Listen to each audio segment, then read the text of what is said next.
when I was looking for a job, there was no LinkedIn. So I think it was a lot more organic back then.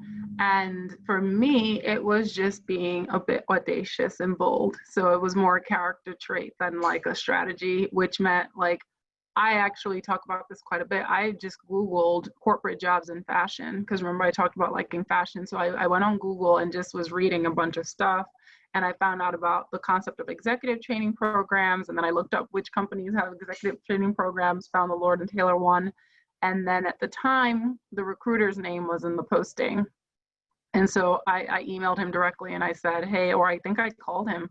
I'm not even sure which one. And I said, hey, I've just applied, but I want you to know I'm really passionate about like being a part of this group, and it worked out. So networking is great. I think networking can be exhausting because if you're like me, I just don't like fake conversations. Like it's very tiring for me. But like, and also like cold emailing people on LinkedIn is also a little annoying because they don't know you. I think just trying to go to companies that you're really interested in working in, see if they have lists of like their recruiters or their HR contacts, and then go on LinkedIn and find out their names and then email them, right? So like just randomly emailing people that work for companies can be a bit, because these same people are getting a lot of pings, right?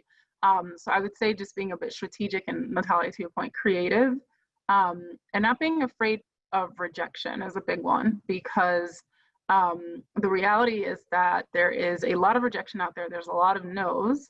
So you just have to keep going and say, for every no, I'm getting closer to that yes. And you just have to keep going. Make sure to check out the My Career tab on the BC Navigator app, where you can track your career progress based on the amount of credits you've earned, stay updated on upcoming events from the Magner Center, and watch our videos for insight and advice on your career field.